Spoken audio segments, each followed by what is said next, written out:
This is the misconception: is people think that it was 60 million and done. To what I know, that wasn't the case. 60 million was what they wanted to have a conversation around. It could have led to them wanting more. It could have led to them wanting a lot of that up front if it was to be that. People think that football's so binary and it's just numbers. It's 40 million or 60 million. There's so much more nuances to this that meets the eye. So no, I think that Ollie Watkins would have been, and I remember I was sitting in a hotel in Girona with Sam Dean and Simon Collins when it broke. And obviously, all three of us then suddenly are frantically on our phones, and our desks are contacting us, trying to get. Did you think it was nonsense at first? No, because Secret Scout is very good when it comes to when they come to kind of getting stuff. They were wrong about the offer, and I actually think that it's quite stunning how there's not been more closed analysis on the reporting post that kind of leak. I think you're right. Clearly, they got some good information that Watkins was a player that Arsenal were interested in. I think where the wires or where their source has come in is that they've heard that Villa are willing to cut, or they've heard of this 60 million figure. Because if you remember the tweet that went out, it was like Arsenal have made a bid in the region of 60 million. And then it came out that bid had been turned down. And actually the time of when that bid went through as well. And the timing of when that bid was on, David Ornstein revealed, was on Monday. I was told on that Wednesday that Arsenal had not bid. I was sitting in the Girona Stadium and I was speaking to a contact of mine and they said they have not bid. And I tweeted that out, as soon as I got that information that Arsenal had not bid on that Wednesday. And so from that perspective, it was a case that everyone had suddenly thought Arsenal have pissed off Villa. That was never the case.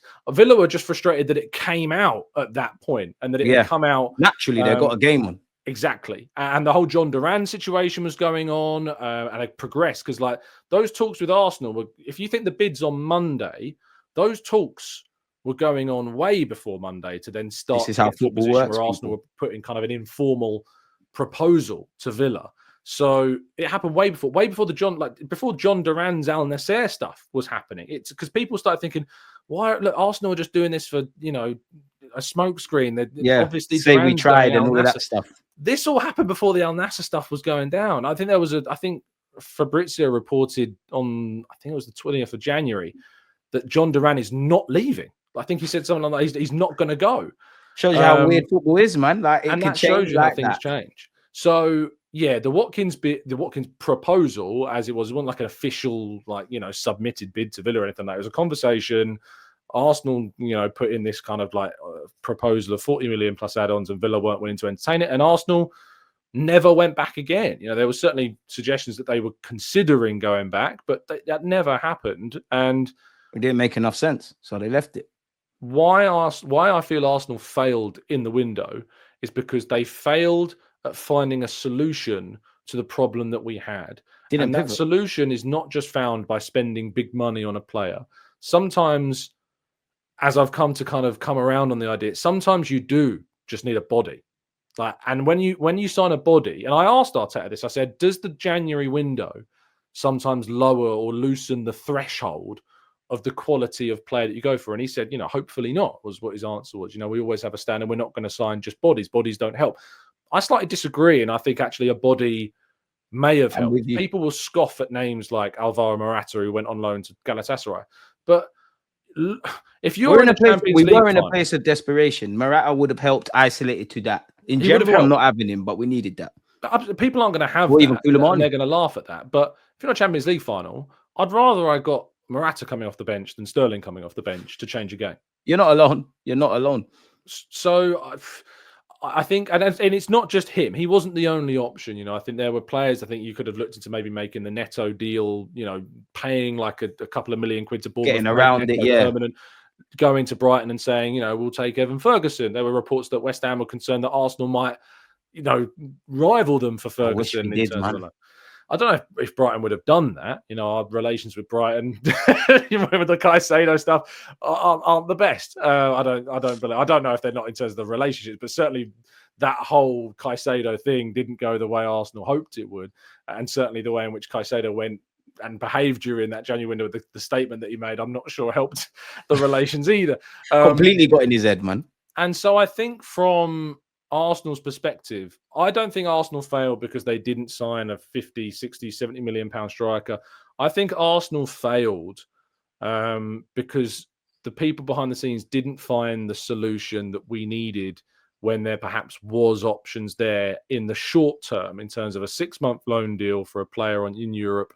Andre Silva moved from RB Leipzig to Werder Bremen. He's banging them in for Juventus, and he's not someone I'm keen on. Kolo Muani is the perfect example. Again, I don't know if he would have moved because he's come in and been given starts over Vlahovic immediately. That wouldn't have been here at Arsenal. That maybe that wouldn't have been available for Arsenal. So I question whether or not that was viable. But Arsenal could have certainly been more aggressive at the start of the window, maybe for a Kolo Muani than they. But his form for PSG was poor. No one expected him to have this turn of form that he's had since moving to Italy, but he would have been an option for us. And he definitely looks like an option, Tom, man. So then how do you look at it then? Like, do you think because of the window being a quote unquote failure, which I agree with, like, is it because we ain't got a sporting director? Like, have the people above Arteta failed, or is it a case of everyone collectively has to share this L? So Jason Ato has stepped into that role. And if you ask Arteta, as I have, I said, has his role changed at all since Edu left? And he says, no, it is Jason. Jason is all about that position. And Jason's been in this role, Jason Ato, since 2013. 2023 he was in a role, but he'd been a chief scout and he'd been a scout since, it might have been 2013, 14. So he's been involved in recruitment at Arsenal for at least a decade, I believe. And also I've heard things that in the deals that Edu did, deals for like Kai Havertz, deals for Declan Rice, deals for Jurian Timber. Jason Ato is not just a backup dancer in all this. Jason Ato is incredibly involved in all of those deals. He's incredibly well regarded. And unfortunately, because of how football fandom is, he will be judged solely on this window. People will not give a toss what he has done or what he was doing with, Edu and the parts he had to play in those. People will not don't care a jot. They should, but that's just not the way the world works. The belly of the beast, he will be judged on this window. And if Arsenal decide that he is to be the guy that becomes our new sporting director, that will be a decision that will be, in my opinion, widely criticised by the Arsenal fan base. And from a personal point of view, I would like Arsenal to go out and get somebody in externally. Somebody with experience, somebody who's got that, that knowledge of being in that position, at a club, and that doesn't have to be, your Luis Camposes. I've got a lot of time for somebody like Thomas Rosicky, who's done an excellent job at Sparta Prague, for instance. And if you do a lot of digging, as I have done into his time there, it's really quite impressive, some of the things that he's done, taking them to back-to-back titles, taking them back to the Champions League for the first time in well over a decade. And that comes through a lot of the deals that he's done at that level, which would just need to be scaled up, of course, from an Arsenal side of things. Experience. You could look at, other clubs. You could look at the situation like Luis Campos, for instance, who has brought in, some very impressive players at Monaco, has helped PSG identify some good talent, and also, but not necessarily always good talent. He has made some mistakes there. So, no, I don't think you can turn around and say that Edu's absence was the nail in the coffin, because last January Arsenal with Edu here didn't sign anybody. They were in a title race. They didn't sign a single outfield player or senior player in that window that could help them maybe towards that title in that campaign.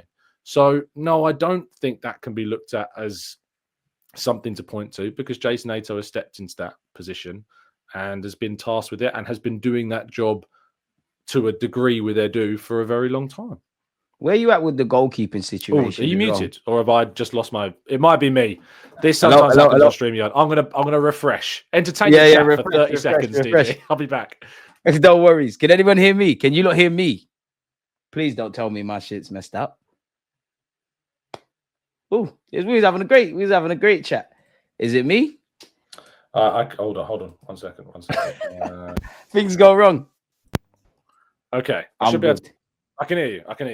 We're all good. Okay. I thought it was me. The chat said, we're 100%. We're all good. We're all good, man. See, things don't go to plan, man. I've got a couple more questions for you, Tom, before I let you get out of here. Yeah, I want to ask you as well. Like, obviously, we're talking a lot about what Arteta doesn't have and all of that kind of stuff, and I think a lot of it's relevant. But also, we have to focus on what he does have. Now, away from the players, yeah. Do you think he has to do a bit more potentially to find issues around breaking down low blocks and, scoring more goals from open play? Actually, I would say recently scoring some more goals from corners. No, I don't really. I think that our finishing's not been good enough this season. I think it's a quality issue. I think you look at all the games we played this season, and I'd say all of them bar both Newcastle away games in the League Cup and the Premier League, there's a very good argument that Arsenal should have won them all. From the chances that we created, from the chances that we've missed, from our performances, you can go back through them. Fulham away, we're an inch of Martinelli being on side from winning that game.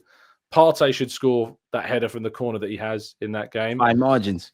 You look at the Brighton game early in the season, ridiculous red card for Declan Rice. And even after we go down to 10 men, Saka and Havertz both miss huge chances to give Arsenal the lead in that game. Liverpool, we were the better team at home, I felt, in that game. Hold on to it. It's fine. The Aston Villa game, this season is you're 2-0 up in that game. You should win it. You absolutely should win that game. You're looking at what was the other game at home we dropped points in? There was another. The Manchester United FA Cup game. Like, how have we not won that? That's a joke. The chance we've had, the penalty that we missed, going down against 10 men, Havertz's 2 massive opportunities. Like Arsenal. So the answer is no. I genuinely don't think that game made me lose it, man. I genuinely don't think that how we've played this season. I know there's been a lot of talk about how we've regressed attacking wise, even though I said, we're only 4 goals off our tally from the same stage last season when it was considered to be, and it was on for a record number of goals we would go on to score. We need finishes. Neil said it in the chat there. We need finishes. We need to finish the chances that are given and created. Bang on. And it's genuine. I think we have a manager that has got a very good system, that a manager that's turned Arsenal into a team that, people now are saying he's a madman. I got a lot of time for Arteta from a coaching perspective. We're at the point where fans who are very critical of Arteta are saying if he doesn't win the league, he needs to go. And that's the standard that people hold. If Arsenal do not win the league this season, he should go.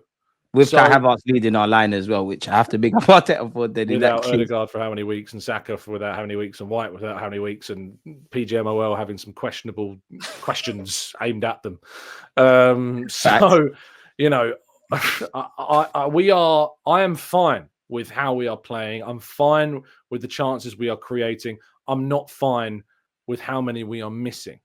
That's my issue. Those are the fine margins that we need to arrest, man. That's why I always say we're like our best friends, but then our worst enemies. But even though I agree with you for Mikel Arteta, for what you're saying around Arteta, surely every year he doesn't get over the line. Whether people want to add context is their prerogative. But how long does it go before everybody starts to really question if he's simply the guy to take us forward, or if he's got us to a point and maybe someone else benefits from his labor? So I've been very clear, I think, on my position on Arteta, which is this contract that he has signed has to deliver a Premier League or a Champions League title. If he doesn't deliver one of those two in this specific contract, I think there's a very good argument that proves that he has taken Arsenal as far as he can do, and somebody then needs to take the reins to go forwards. Whether or not that is what happens or doesn't happen in the case if he doesn't win anything and the club still decide to stick with him, we will have to wait and see. But that's my personal position on the manager, is that he deserved that last contract by where he took Arsenal back into relevancy of title challenges.